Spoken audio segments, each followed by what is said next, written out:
Hello, this is Pastor Paul Brunton from the Jesus Movement. Welcome. Today we're on to lesson 7 of the Journey to Faith series. In this particular lesson we're going to be having a look at Abraham, Isaac and the sacrifice. So this is a very significant event in our biblical history, in the purpose of God's covenant for Abraham. And it was also one of those defining moments which literally changed the world as we know it today. So I pray that you'll enjoy this particular lesson and that you'll just get some good understanding on the various issues associated with what was actually going on at the time, and perhaps walk away with a deeper understanding of these events. Now, we arrived at this time in this lesson. In the previous lessons, we've been following the journey of Abraham once he was called out from Ur, and all of his travels up to Haran with his father, where he left him, came down to the Land of Canaan, received the first stages of the covenant from the Lord, and then of course he went down to Egypt and back, and then they settled. He'd separated from his nephew Lot, and we went through that whole journey. We've also had a look at the idols that are in the Bible, and many of those were prevalent in the day of Abraham.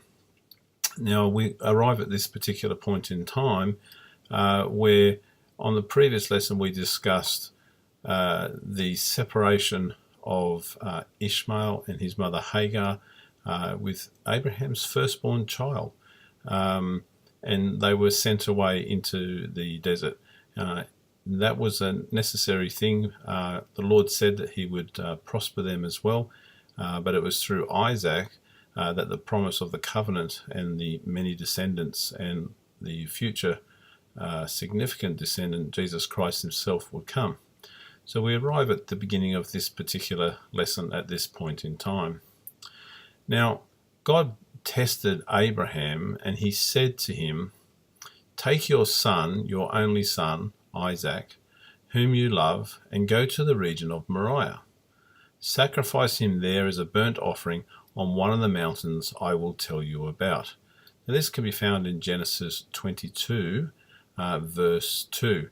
So we're at this point in time where Abraham's been through a couple of tests already, and both of those were associated with his wife. He lied about his wife actually being his wife twice, once down with the Pharaoh in Egypt, and once with the Philistine king there in the land of Canaan. He also failed this test when a drought was sent, that rather than trusting in the Lord, he took it in his own steam and he headed off down to Egypt. So Abraham's had a few hiccups in his faith, and of course we have a look at that because Abraham did meet God face to face, and he did take that decision to trust him and be obedient to him, and yet being human and having a sin nature, he too continued to slip up. So we arrive at this moment now where Ishmael, which was another product of a failed test, if you will, where they didn't believe that they'd be able to have a child, both he and his wife Sarah, and so the son Ishmael was born from Hagar, the maidservant. So we've got quite a few issues along the way with Abraham's faith. So here again, now that all of those times have passed, we find that God now tests him once again, this time with his son, the promised son of the covenant, and he's actually asking him to take him to the region of Moriah and to actually sacrifice him as a burnt offering. Now, when we had a look at the lesson on idols and paganism, we spoke about the abhorrent practice that people used to have of sacrificing their children in the fire, and they did this on the basis of appeasing an angry God, or on the belief that they would benefit in some way, in some prosperity of fertility, or against enemies in war, etc. So this is quite a big test. So after the long-awaited birth of Isaac, and after Abraham made the difficult decision to part with his other son Ishmael, he'd settled at Beersheba in the land of the Philistines, protected by a treaty made with Abimelech, the king of Gerar. Time passed peacefully, he had plenty of land for his herds and flocks, and he enjoyed life while he watched his son Isaac grow and mature. Until one evening his tranquility was shattered with the most severe trial that God had ever placed before him. He was commanded to sacrifice his son. In the future, his descendants will act with deep religious fanaticism to sacrifice their firstborn in the hope of appeasing an angry God, but this was abhorrent to the Lord. So, if we ask the question, could God really expect him to do such a thing? And if so, how will the covenant itself be fulfilled? So Abraham was about to embark on a trial that made his own faith perfect. Meekly, Abraham submitted to his father's will. And in Genesis chapter 22, verse 3, we read, "Early the next morning, Abraham got up and saddled his donkey. He took with him 2 servants and his son Isaac. When he had cut enough wood for the burnt offering, he set out for the place God had told him about." Now we've got to remember here, and if we read from Matthew in the New Testament, from chapter 5, verse 5, it says, "Blessed are the meek, for they will inherit the earth." Now this actually means that blessed are the spiritually strong, because meek does not mean weak.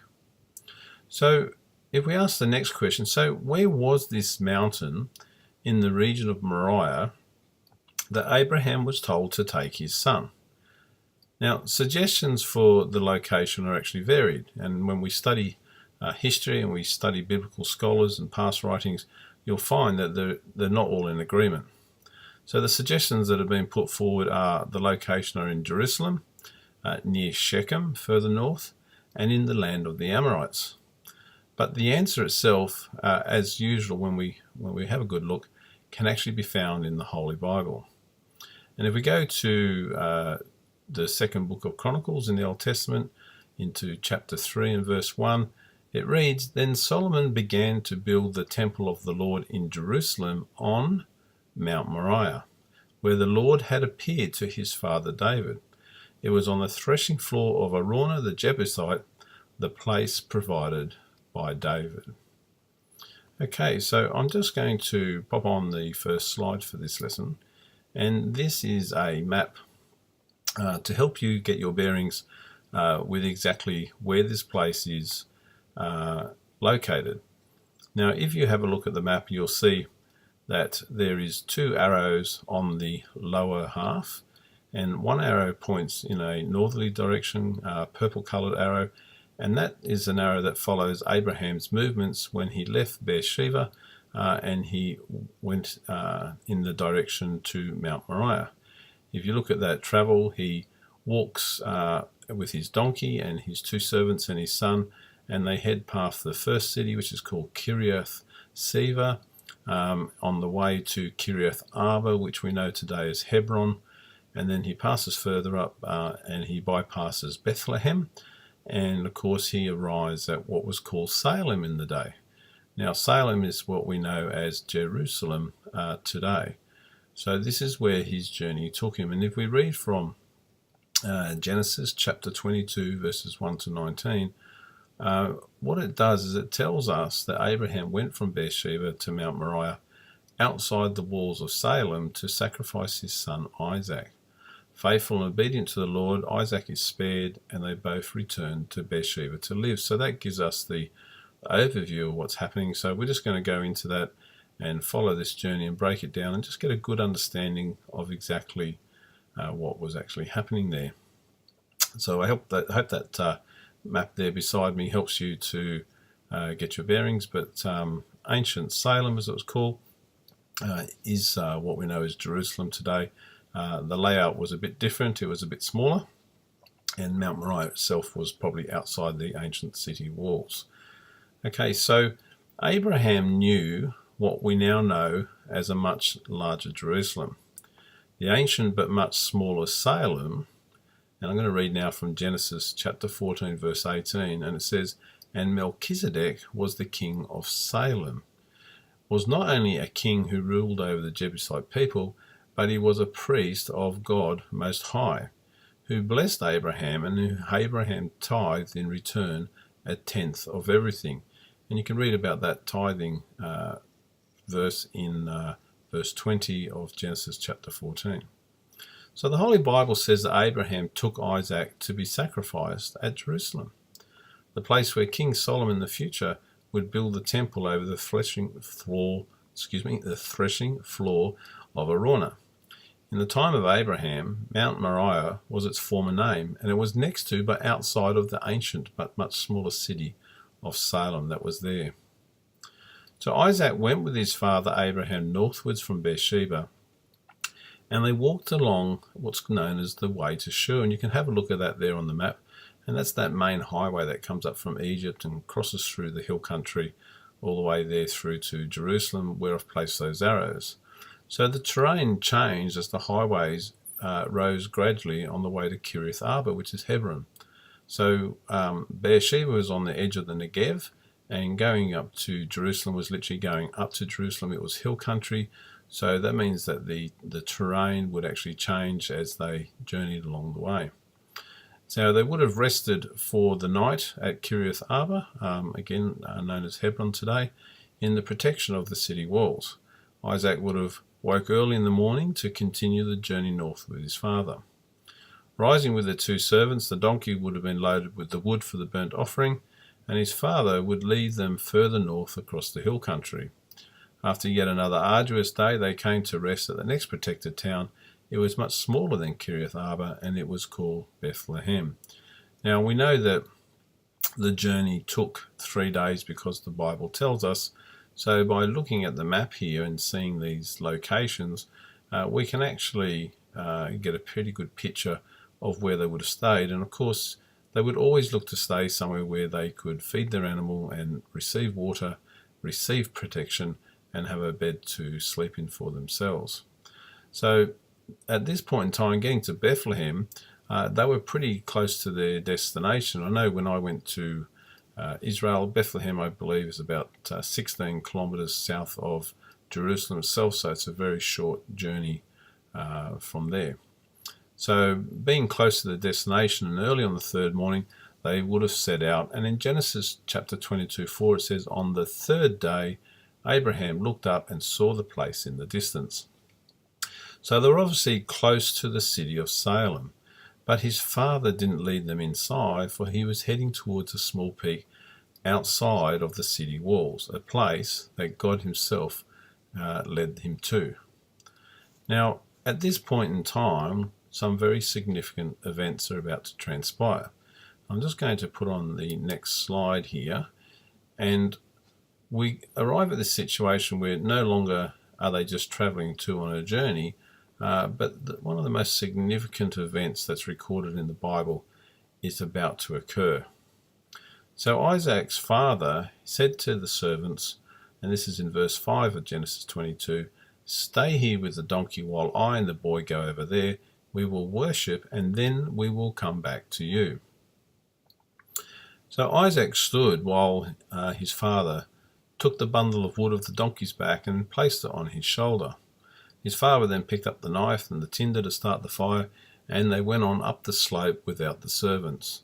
As Isaac trudged upwards, he asked his father Abraham, and this is in Genesis chapter 22, verse 7, and he said, "The fire and the wood are here, but where is the lamb for the burnt offering?" His father simply answered that God would provide. Isaac trusted his father, and so they continued on together. Arriving at the place that God had led Abraham to, he built an altar and arranged the wood on it. But there was no ram. So you can imagine at this point in time that Isaac was wondering just what on earth was going on. So I'm just going to put the next slide on now. And here comes the consequences and the purpose of this whole journey. So there was no ram. And as his father approached him, it would have dawned on Isaac that he, in fact, was the sacrifice. So you could just imagine. He would have been shocked and scared, but he trusted his father, and he didn't try to run away. And his father was elderly by this stage. At this stage, Abraham would have been about 115 years old. So he could have just run away from him, but he didn't, because Abraham would have revealed God's command to him. And he trusted his father, and he trusted the Lord. So he submitted himself. So you could just imagine, with his heart pounding, he would have allowed his father to bind him, wrists and ankles, and lay him on top of the altar. At this point in time, we would be saying, well, hang on a second. Can we let this happen? Didn't they both realize that Isaac's death meant the covenant wouldn't be fulfilled? We need to understand that this test was not just for Abraham, but it was also for Isaac. Isaac could easily resist his elderly father, but he chose not to, for he too needed to prove to God that his faith was perfect. You see, neither of them believed the covenant wouldn't be fulfilled, for they both reasoned that God could raise Isaac back to life from the dead. So Isaac in his actions was completely Christ-like in his willful submission. You may think about it. I've got a picture there beside me of an image of Christ, and if we draw on the similarities in this situation, you'll note that they are very much aligned with each other. When Jesus went to Jerusalem, and when he was punished, he was given a cross to carry, a wooden cross, to carry all the way to his place where he was going to be nailed to it. And he was going to be sacrificed at that location. In the same way, Isaac had been given the wood off the back of the donkey, and it was his burden to carry that up to the place where the sacrifice was to be made. And of course, he was to be the sacrifice. In this way, we can understand how Christ-like Isaac's actions actually were. But we can find the answer to all of this in the book of Hebrews in the New Testament. And if you go to chapter 11 and look at verses 17 to 19, it reads, "By faith Abraham, when God tested him, offered Isaac as a sacrifice. He who had received the promises was about to sacrifice his one and only son, even though God had said to him, 'It is through Isaac that your offspring will be reckoned.' Abraham reasoned that God could raise the dead, and figuratively speaking, he did receive Isaac back from death." So there you go. So once again, when we read the scriptures, we need to have a good, thorough understanding of both the Old and the New Testament, because we often find that things that are talked about from the past are spoken of in the New Testament, and things that are actually fulfilled in the New Testament are actually spoken about in the past in the Old Testament. And this is one of those cases here where we receive our answer about something that's happening during these ancient times in a future time in the New Testament. So clearly Isaac believed the same. By his faith, and it says in Hebrews chapter 11 again, but verse 20, it says, Isaac blessed Jacob and Esau, his future sons, for his death would prevent their birth. So it was clear through all of this that there had to be a clear understanding that Isaac, in fact, would not die at the end of the day. He would either be sacrificed and resurrected, or in fact, it was just a test and he wouldn't be sacrificed at all. So going back to the scene at hand, you could just imagine as Isaac's laying there and looking up at his father's going to grab that knife and he's going to raise it up above his head to slay him. You can see there on the pictures, there's a picture of Abraham, and he's putting his hand across the face of Isaac to cover. You can see the look of anticipation, of anguish on Isaac's face, and you can see Isaac in the picture above as he looks up to the Lord, as if to say, I'm going to do your bidding, your will be done. So as he lifted this knife up, you can just imagine that the sun would have been glinting off the blade as it was raised above him. But just as he was about to strike, an angel of the Lord from heaven called out to Abraham and said, "Abraham, Abraham."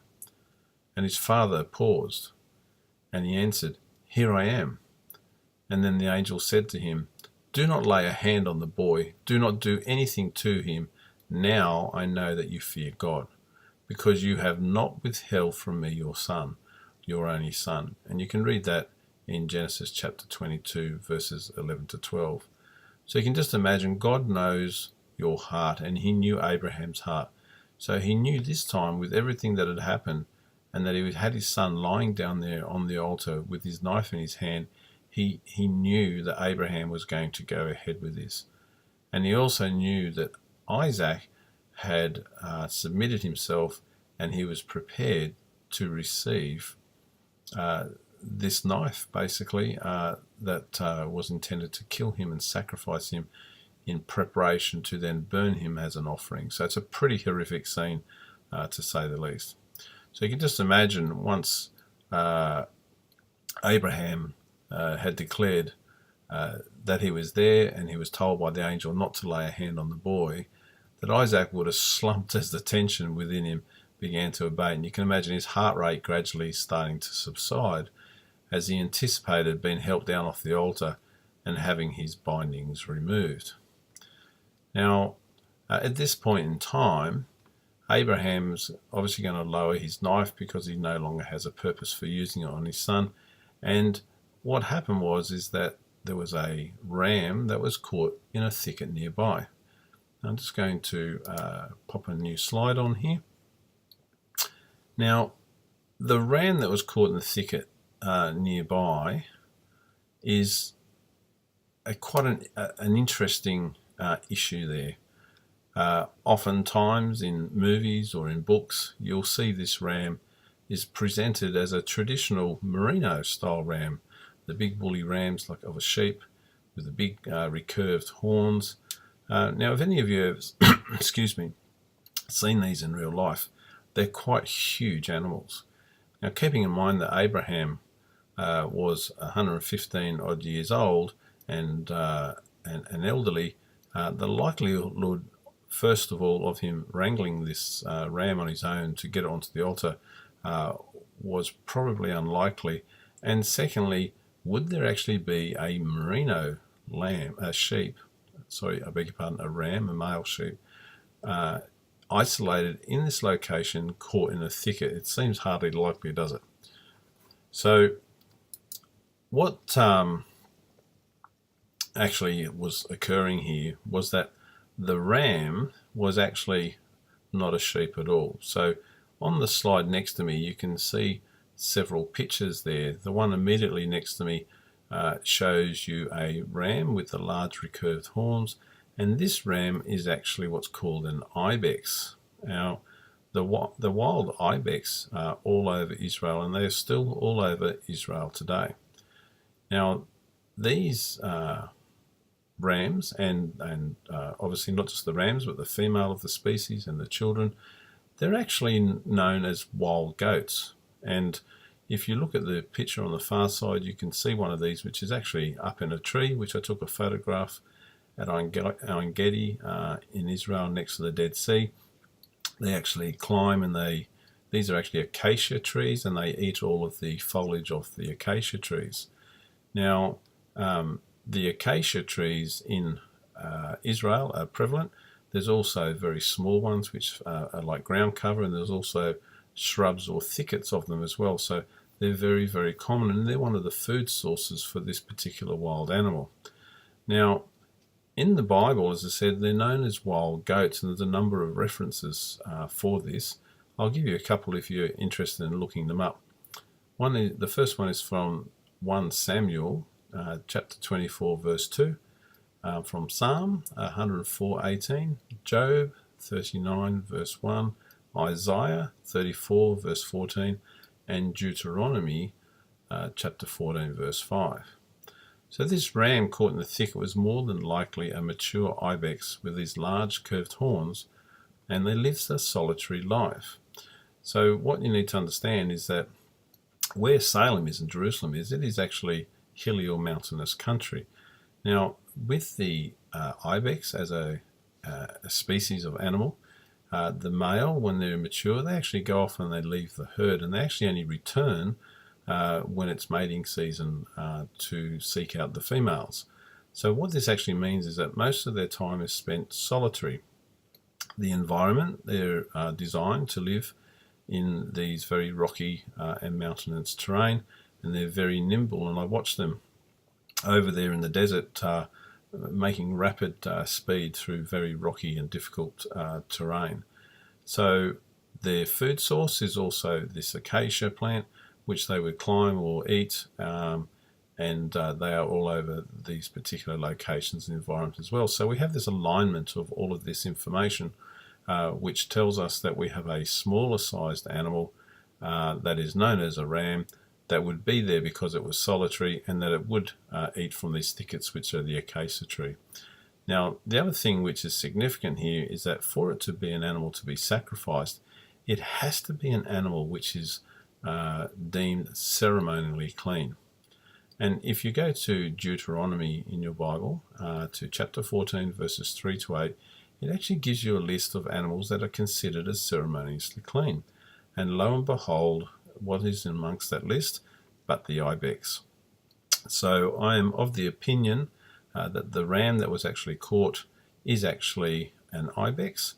And if you look at the lowest picture on this slide, you can see there an Israeli soldier who's actually feeding one of these ibex. And I put that on there to give you some scale or some reference, if you've never seen them yourselves, that you can understand how a man, even at 115, if it was caught in a thicket, would be quite capable of grappling with an animal of this size and bringing it across to place it on the altar. Okay, so having explained that, I hope you find that fascinating. I certainly did, because I found it very hard to believe that a single elderly man would be able to wrangle a very large merino-style sheep. So I pray that gives you a better understanding, and also the other issues of being ceremoniously clean and also being available in that environment. So this animal fits all of those requirements. So at this point in time, Abraham would have helped Isaac off the altar and loosed his bindings. And as Isaac would have been freeing himself, his father would have gone over to the ram and seized it by the horns. Now we have to understand that this ram is part of God's plan and part of God's provision. Obviously it was caught there in the thicket. It's probably an unusual situation. It would have had to have these large recurved horns and been feeding in order to sort of get itself hooked up. So those circumstances are obviously quite specific. So the ram was bound and it was sacrificed as a burnt offering in his place. Now Isaac heard the angel of the Lord call on his father a second time, and his faithfulness was blessed with a promise from God. And it says in the Bible in Genesis chapter 22 verses 17 to 18, it says, God says, I will surely bless you and make your descendants as numerous as the stars in the sky and as the sand on the seashore. Your descendants will take possessions of the cities of their enemies, and through your offspring all nations on earth will be blessed, because you have obeyed me. So please take notice of that. It says that all nations on earth will be blessed because you have obeyed me. So this talks about a future Messiah, because it was when Jesus came that he died not just for the Jewish people, but in fact he died for the Jews and the Gentiles alike.